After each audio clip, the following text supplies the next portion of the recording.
And so the Indigenous Determinants of Health Alliance is now recognized as an Indigenous Peoples Organization, or an IPO, which means that it's created, led, and accountable to other Indigenous peoples. And it works very closely with the United Nations. And the important thing that we do at the IDHA is that it's not just to kind of continue like promoting the health disparities of Indigenous peoples, but more about centering Indigenous governance and what are the other determinants that shape our overall well-being, including land, language, culture, and sovereignty.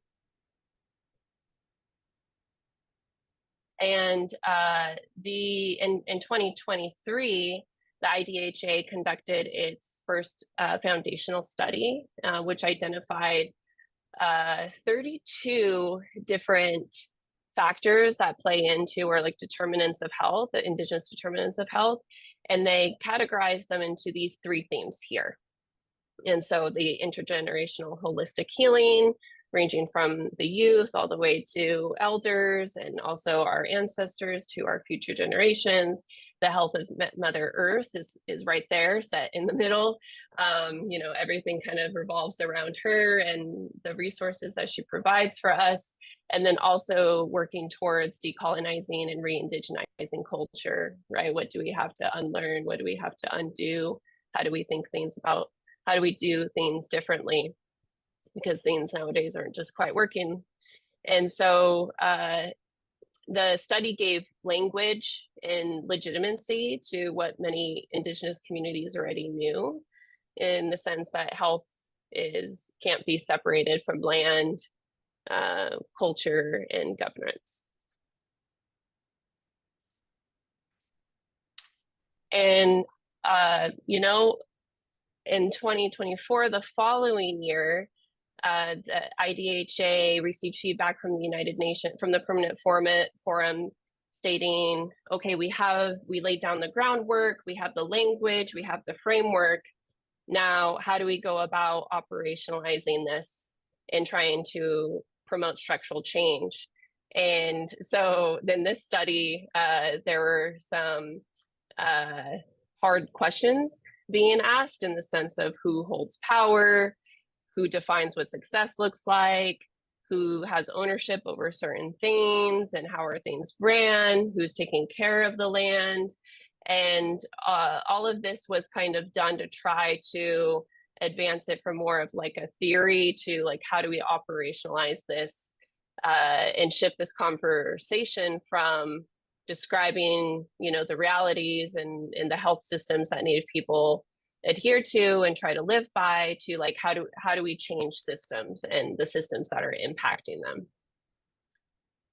And then this is where my involvement actually came in. Was last year, you know, I was approached and was connected with the IDHA, and it's been this tremendous learning experience since then, and a really, like, you know, a humble opportunity, and I'm learning as much as I can.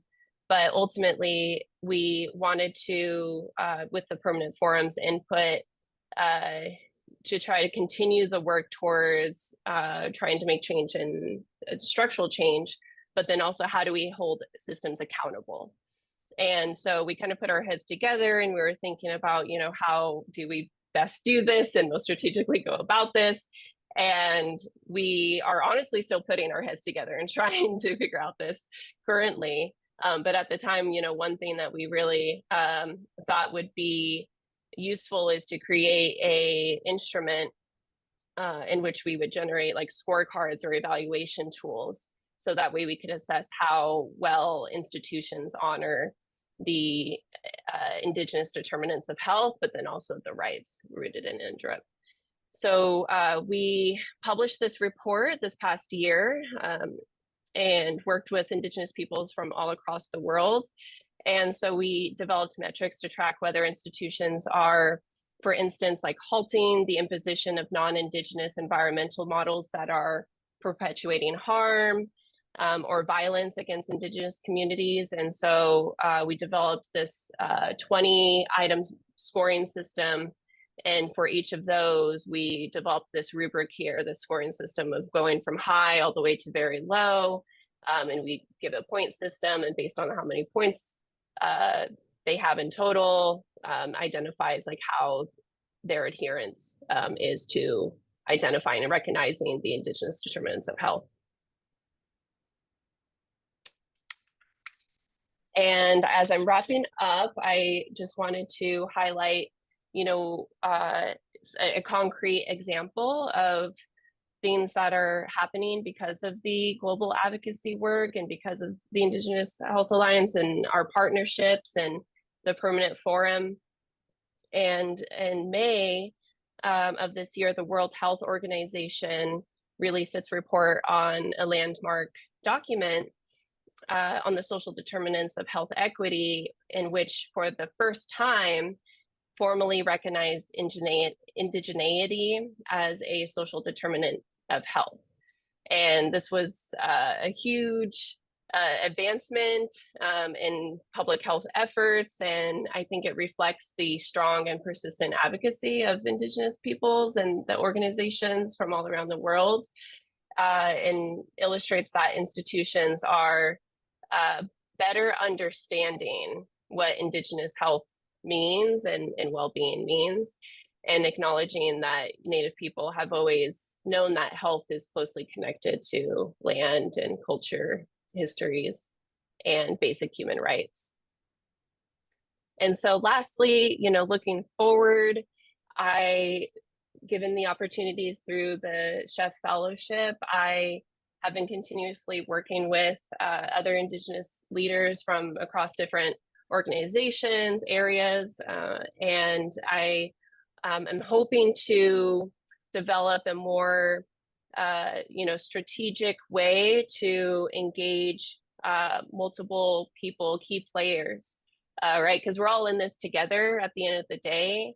And, so I kind of came up with this like interwoven futures and how, we might be going down different paths, but I think if we continue to align in our interests and our goals, that we can come together and find one path forward, an interwoven one. But in order for us to do that, I would love if you're willing to scan this barcode, and then I could also send it in the chat as well, the link to just share. It would take probably like a few minutes. Just a little bit of your experience. It's anonymous, but it would be really helpful to hear, as your incredible work that you guys are doing in this field, what your interests are and maybe what tools and resources that you most need to try to help advance this future that we have together.